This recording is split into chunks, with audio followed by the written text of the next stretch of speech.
Good morning students.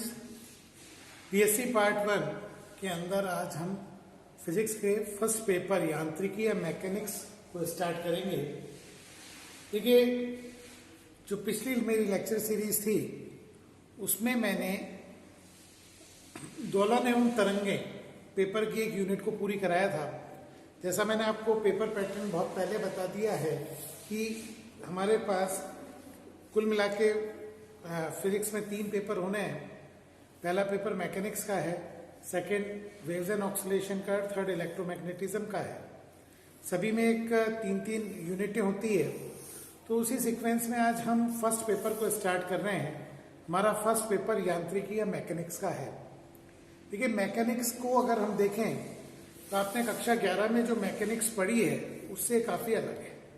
जैसे सरल आवर्त गति लगभग वही थी जो हमने कक्षा 11 में पढ़ी, लेकिन अगर मैकेनिक्स को देखें तो इसका काफी कुछ पार्ट उससे अलग है। हम अगर मैकेनिक्स के 3 यूनिट्स की बात करें तो हमारी पहली यूनिट में हम निर्देश तंत्रों की रेफरेंस फ्रेम्स की बात करेंगे। ये टॉपिक बिल्कुल न्यू है, लेकिन इसका आगे का हिस्सा मोशन अंडर सेंट्रल फोर्सेस, केंद्रीय बलों के अंतर्गत गति, थोड़ा सा हमें पुराना रिजेंबल मिलेगा जहां हमने ग्रेविटेशन को पढ़ा था। अगर हम दूसरी यूनिट की बात करें तो उस यूनिट के अंदर मोमेंट ऑफ इनर्शिया है, जड़त्व आघूर्ण है। ये कुछ हिस्सा हमें वही मिलेगा जो कक्षा 11 में था, लेकिन उससे कुछ एडवांस पार्ट भी हमें यहाँ मिलेगा। और तीसरी यूनिट या तीसरा सेक्शन जो इसका है वो हमारा फ्लूइड डायनेमिक्स, इलास्टिसिटी एक्सेट्रा का, वो लगभग कक्षा 11 वाले से कुछ एक्सटेंडेड होगा। तो अगर हम मैकेनिक्स की बात करें तो इसका जो मेजर पोर्शन कक्षा 11 से मिलता जुलता है वो आगे के सारे टॉपिक होंगे। इस सीक्वेंस में रेफरेंस फ्रेम टोटली न्यू है। हम उसी रेफरेंस फ्रेम जो हमारी यूनिट 1 का पार्ट है उसको आज स्टार्ट कर रहे हैं। इसमें मूलतः हम फ्रेम ऑफ रेफरेंस और दूसरी चीज हम ट्रांसफॉर्मेशंस की बात करेंगे। अगर हम ब्रॉडली बात करें तो हम सबसे पहले रेफरेंस फ्रेम क्या होता है और उसके बाद गैलीलियन ट्रांसफॉर्मेशन पे जाएंगे और then special theory of relativity और उसमें लॉरेंस ट्रांसफॉर्मेशन की बात करेंगे। ये तीनों ही चीजें, कह लीजिए पूरा चैप्टर हमारा फर्स्ट ईयर का बिल्कुल नया पोर्शन है और इसको हमें बहुत ध्यान से देखना होगा। तो आज हम सबसे पहले जो पहली यूनिट निर्देश तंत्र है, frame of reference and transformation में सबसे पहले बात करते हैं कि निर्देश तंत्र क्या है। फिजिक्स में एक बहुत इंपॉर्टेंट बात है कि हम किस चीज को रिलेटिवली देख रहे हैं। ये एक बहुत इंपॉर्टेंट एस्पेक्ट है। मैकेनिक्स में बात करते हैं कोई वस्तु स्थिर है या कोई वस्तु गतिशील है, तो देखिए एक रिलेटिव फिनोमिना है, सापेक्ष है। जैसे फॉर एग्जाम्पल अगर हम सामान्यतः हम कहेंगे कि साहब हम एक ट्रेन का एग्जाम्पल लेते हैं। ट्रेन में 2 यात्री बैठे हैं। अगर मैं एक यात्री के सापेक्ष दूसरे यात्री की बात करूंगा तो वो दोनों एक दूसरे के लिए स्थिर है। लेकिन अगर ट्रेन मूविंग है तो बाहर प्लेटफॉर्म पे जो व्यक्ति देख रहा है उसके लिए दोनों ही व्यक्ति गतिशील है। यानी जैसे ही हमारा रेफरेंस फ्रेम चेंज हो गया, जिसके सापेक्ष आप देख रहे हैं, तो वही वस्तु गतिशील भी हो सकती है और वही वस्तु स्थिर भी हो सकती है। सामान्यतः अगर मैं एक कमरे में बात करूं, इस कमरे में मेरे हिसाब से बोर्ड स्थिर है, ठीक है, मेरे हिसाब से स्थिर है। लेकिन अगर मैं सूर्य के सापेक्ष बात करूं तो सूर्य के सापेक्ष पृथ्वी गतिशील है, और जब पृथ्वी गतिशील है तो पृथ्वी पर प्रत्येक वस्तु गतिशील होगी, तो उसके हिसाब से सूर्य के सापेक्ष ये बोर्ड भी सब गतिशील है। इसी तरह से अब गति में भी कैसे अंतर आता है, आप देखिए। अगर मैं एक बात करता हूं, ट्रेन पर कोई प्लेटफॉर्म पे एक व्यक्ति ट्रेन को देख रहा है और वो उसके लिए पूर्व दिशा में जा रही है। मान लीजिए एक व्यक्ति रेलवे स्टेशन पे खड़ा है, एक ट्रेन वहां से गुजरती है, उसको लगता है ट्रेन पूर्व दिशा में जा रही है। लेकिन जो ट्रेन में व्यक्ति बैठा है उसके लिए जो बाहर के पेड़ हैं वो पश्चिम में जाते हुए दिखेंगे, पीछे की तरफ आगे जाते हुए दिखेंगे। यानी रिलेटिवली एक चीज किसी के लिए आगे मूव कर रही है तो दूसरे के लिए पीछे मूव करती हो सकती है। एक के लिए कोई चीज स्थिर है तो दूसरे के सापेक्ष वह गतिशील हो सकती है। तो कहीं ना कहीं हम जिसके सापेक्ष देख रहे हैं वो निर्देश तंत्र है। यानी किसी भी गति को, किसी की स्थिति को हम जिसके सापेक्ष बताना चाहते हैं वो निर्देश तंत्र कहलाता है। एक ऐसा निकाय, एक ऐसा सिस्टम जिसके सापेक्ष हम गति को परिभाषित कर रहे हैं या स्थिति को परिभाषित कर रहे हैं, वो हमारा निर्देश तंत्र कहलाता है। जैसे आपने मैथमेटिक्स के अंदर एक कोऑर्डिनेट सिस्टम की बात करते हैं, एक ओरिजिन ले लेते हैं, X axis, Y axis, Z axis, ये एक अपने आप में हमारा कोऑर्डिनेट सिस्टम है। हम नॉर्मली एक coordinate system X Y Z लेते हैं, समटाइम हम स्फेरिकल भी लेते हैं, पोलर भी लेते हैं, ये कोऑर्डिनेट सिस्टम है जिसके रेफरेंस में आप बात कर रहे हैं। अब अगर मान लीजिए स्थिति बतानी है, हम नॉर्मली एक्स वाई जेड एक कोऑर्डिनेट सिस्टम लेते हैं, किसी की स्थिति बतानी है तो एक पोजीशन वेक्टर आर ले लेते हैं जिसके 3 कंपोनेंट हो जाते हैं एक्स आई वाई जे प्लस जेड के। ये थोड़ा बहुत हमने गणित में भी पढ़ा है और फिजिक्स में भी पढ़ा है। तो निर्देश तंत्र मूलतः क्या है? ये एक ऐसा निकाय है जिसके सापेक्ष हम गति को या स्थिति को परिभाषित कर रहे हैं। अब जब निर्देश तंत्र की बात आई तो निर्देश तंत्र मूलतः हम 2 डिवीजन करते हैं, एक होते हैं जड़त्वीय निर्देश तंत्र और एक होता है अजड़त्वीय निर्देश तंत्र।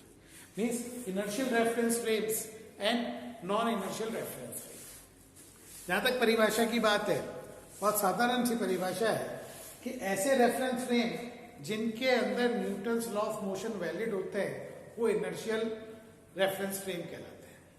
न्यूटन्स लॉ ऑफ मोशन मूलतः सेकंड लॉ से हम डिफाइन करते हैं। सेकंड लॉ ये कहता है कि F = ma है। यदि निकाय पर कुल बल 0 है तो उस निकाय का त्वरण 0 होगा और वेग नियत होगा। यानी एक ऐसा निर्देश तंत्र जिसके अंदर अगर बाह्य बल 0 है तो गति जो भी हो रही है यानी वस्तु का स्टेट ऑफ मोशन वही रहेगा, अगर वो स्थिर है तो स्थिर रहेगी और गतिशील है तो गतिशील रहेगी। तो ऐसे निकाय को हम जड़त्वीय निर्देश तंत्र कहते हैं। जड़त्वीय निर्देश तंत्र अगर हम बात करते हैं, सामान्यतः अगर हम यहाँ पर मेरे पास एक वस्तु पड़ी है, मान लीजिए एक ये डस्टर है, तो अब अगर मैं इसकी बात करता हूँ मेरे रेफरेंस में तो ये एक जड़त्वीय निर्देश तंत्र है। अगर ये स्थिर है तो स्थिर ही है, अगर बाह्य बल लगेगा तो ही ये गतिशील हो पाएगा। तो सामान्यतः जो हम देखते हैं वो सारे जड़त्वीय निर्देश तंत्र है। लेकिन ऐसे निर्देश तंत्र जिनके अंदर Newton's law of motion valid नहीं होता है, यानी ऐसा हो सकता है कि बाह्य बल 0 है लेकिन वस्तु त्वरित है, यानी वस्तु के वेग में परिवर्तन हो रहा है, या वो कहलाएंगे हमारे अजड़त्वीय निर्देश तंत्र। तो मूलतः हम 2 तरह के निर्देश तंत्र की बात करते हैं। जड़त्वीय निर्देश तंत्र ऐसे निर्देश तंत्र जिनमें न्यूटन गति के नियम वैलिड है या न्यूटन के प्रथम लॉ, सेकंड और थर्ड लॉ वैलिड है, वो हमारे जड़त्वीय निर्देश तंत्र कहलाते हैं।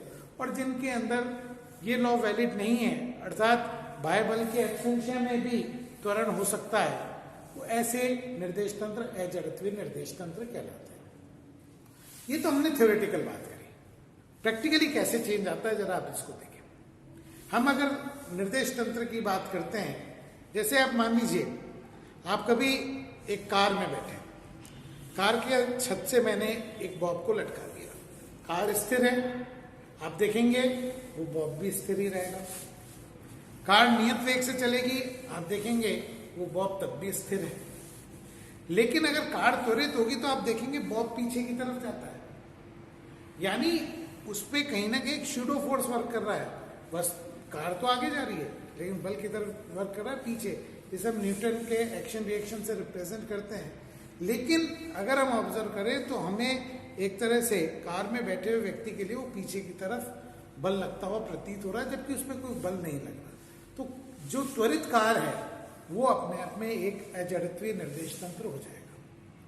या आप कई ऐसे झूले होते हैं जिनके अंदर आप एक राउंड में मूव कर रहे हैं, जब वो राउंड में मूव करता है तो उसमें बैठा हुआ व्यक्ति बाहर की तरफ बल फील करता है, उसे लगता है उसमें बाहर की तरफ फोर्स लग रहा है, जबकि ऐसा नहीं है क्योंकि वो त्वरित है।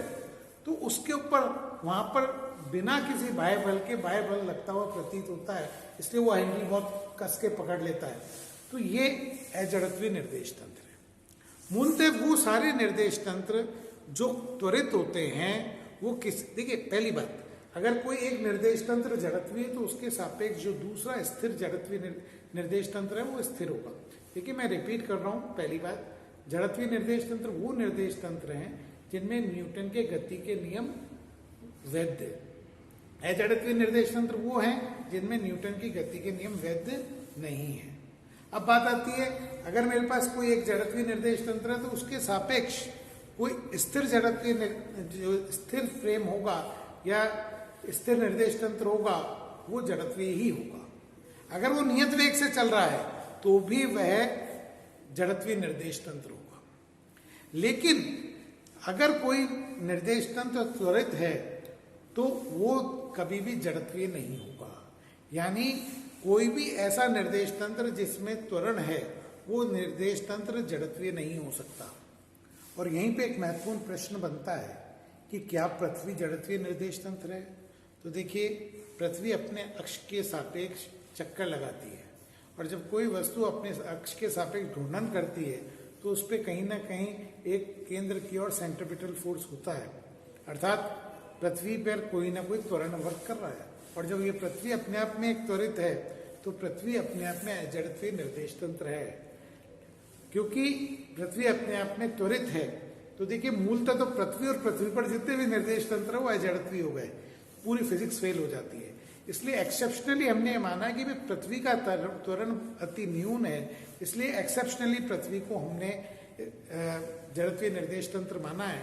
कई बार एग्जाम में प्रश्न आता है कि यद्यपि क्या पृथ्वी एक वास्तविक जड़त्वीय निर्देश तंत्र है, तो ध्यान रखिए पृथ्वी वास्तविकता में एक जड़त्वीय निर्देश तंत्र नहीं है, किंतु पृथ्वी का त्वरण इतना अल्प है कि हमने उसको एक्सेप्शनली एक जड़त्वीय निर्देश तंत्र माना। हमने ये माना है कि अजड़त्व का प्रभाव को हम नेग्लेक्ट कर सकते हैं। तो इस तरह से हमारा निर्देश तंत्र के बाद जड़त्वीय और अजड़त्वीय निर्देश तंत्र की बात आती है। ये हमें बेसिक डेफिनेशन को बताता है। नाउ अगला टॉपिक आता है निर्देशांक रूपांतरण। अब हमारा यह उद्देश्य है कि अगर मेरे को एक रेफरेंस फ्रेम दे रखा है, देखिए मान लीजिए कि रेफरेंस फ्रेम है एस, एक बिंदु पी है। इस पी बिंदु के जो कोऑर्डिनेट्स हैं, इसको हम बात करें आर को, एक्स वाई जेड, यानी इस रेफरेंस फ्रेम के सापेक्ष इसके अपने कोऑर्डिनेट्स पता है या इसकी स्थिति पता है एक्स वाई जेड। मान लीजिए कोई दूसरा रेफरेंस फ्रेम है एस डैश, जिसके मूल बिंदु की स्थिति सदिश इस मूल के सापेक्ष आर नॉट है, तो इसकी एस डैश के सापेक्ष इसकी स्थिति क्या होगी? तो मूलतः वेक्टर से अगर देखें, मान लीजिए इसका स्थिति सदिश आर नॉट है, ये आर डैश है और ये आर है, तो स्पष्ट है कि आर का मान किसके इक्वल होगा? R not plus R dash. ये सीधी सी बात है। मेरे पास एस निर्देश तंत्र है जिसमें किसी बिंदु पी की स्थिति आर दे रखी है या स्थिति सदिश आर है। अगर दूसरा निर्देश तंत्र जिसके केंद्र की इसके केंद्र के सापेक्ष स्थिति आर नॉट है, तो इस दूसरे के सापेक्ष इसकी स्थिति आर डैश ज्ञात करनी है। तो बड़ा सिंपल सा हमने ट्रायंगल लॉ अप्लाई किया। तो ट्रायंगल लॉ ऑफ वेक्टर ये कहता है कि R is equal to R not plus R dash. इसका मतलब आर डैश मेरा क्या हो जाएगा? R minus R. ये मैंने यहाँ पे लिखा है। यानी एक निर्देश तंत्र के सापेक्ष स्थिति आर दे रखी है, दूसरा निर्देश तंत्र जिसके केंद्र की स्थिति आर नॉट दे रखी है, उसके सापेक्ष उस बिंदु की स्थिति हो जाएगी आर माइनस आर। ये तो बात है, स्थिति निश्चित ही स्थिति में परिवर्तन आएगा। उसका कारण है, आप देख सकते हैं, अगर मान लीजिए मैं इसी रेफरेंस फ्रेम की बात करूं तो इससे दूर और इससे पास है तो दोनों की स्थिति में परिवर्तन आएगा। लेकिन जब हम गति की बात करते हैं तो हमारे लिए इंपॉर्टेंट होता है कि वेग क्या होगा और त्वरण क्या होगा। तो देखिए, अगर मैं इसको डिफरेंशिएट करूं, अगर मैं इसको डिफरेंशिएट करता हूं तो 2 यह आएगा dr dash by dt is equal to dr by dt minus dr not by dt। आप देखिए, हमने पहले ही माना है कि ये स्थिर है, यानी r नॉट की में समय के साथ परिवर्तन नहीं है, इसलिए इसका मान 0 हो जाएगा। तो दूसरे वाले निर्देश तंत्र में वही वेग होगा जो पहले में था, और अगर सेकंड टाइम मैं इसका डिफरेंशिएशन करूंगा तो त्वरण भी समान रहेगा। इसलिए अगर हम रूपांतरण की बात करते हैं, अभी मैंने माना है कि 2 मेरे पास निर्देश तंत्र हैं। पहला निर्देश तंत्र मैं जड़त्वीय मान रहा हूं, तो दूसरा जो स्थिर है वो भी जड़त्वीय होगा। अगर मैं रूपांतरण की बात करूं तो देखिए, कोऑर्डिनेट्स में तो चेंज आएगा। पहले के सापेक्ष अगर स्थिति आर है, दूसरे के सापेक्ष निकालनी है तो आर माइनस आर नॉट आएगा। स्थिति में परिवर्तन होगा लेकिन गति में परिवर्तन नहीं। पहले निर्देश तंत्र में अगर वेग u है तो दूसरे में भी u ही रहेगा। पहले में त्वरण ए है तो दूसरे में भी त्वरण ए रहेगा। यानी केवल स्थितियों में परिवर्तन हुआ, गति में कोई परिवर्तन नहीं होगा। अगर एक समान त्वरण की गति है तो एक समान त्वरण की रहेगी, मान लीजिए वृत्ताकार गति है तो वृत्ताकार रहेगी, और मान लीजिए एक समान वेग की गति है तो एक समान वेग की रहेगी। तो हम ये कह सकते हैं कि अगर एक स्थिर फ्रेम के सापेक्ष दूसरे स्थिर फ्रेम में जाते हैं तो फ्रेम चेंज करने से स्थितियों में तो परिवर्तन आएगा, लेकिन स्टेट ऑफ मोशन में या क्वालिटी ऑफ मोशन में चेंज नहीं आएगा। इस तरह से हमने बेसिकली निर्देश तंत्र, जड़त्वीय निर्देश तंत्र और हमारे निर्देशांक रूपांतरण की बात करी। ये इसका एलिमेंट्री पार्ट था। हमारा जो टॉपिक है निर्देश तंत्र, इसके अंदर अगर मैं बात करूं तो निर्देश तंत्र क्या होता है, जड़त्वीय और अजड़त्वीय निर्देश तंत्र से क्या अभिप्राय है, ये छोटे छोटे क्वेश्चन यहाँ बन सकते हैं, लेकिन इससे ज्यादा इसमें कोई प्रश्न नहीं बनता है। मूलतः हमारा लेसन स्टार्ट होता है गैलीलियन ट्रांसफॉर्मेशन से। तो मैं नेक्स्ट क्लास के अंदर गैलीलियन ट्रांसफॉर्मेशन क्या है उसको बात करूंगा। आज की क्लास का मूल एम ये है कि हम ये समझें कि निर्देश तंत्र क्या है, जड़त्वीय कौन से होते हैं, अजड़त्वीय कौन से हैं। पृथ्वी अजड़त्वीय होते हुए भी हमने एक्सेप्शनल जड़त्वीय मानी है क्योंकि उसका त्वरण अत्यंत न्यून है।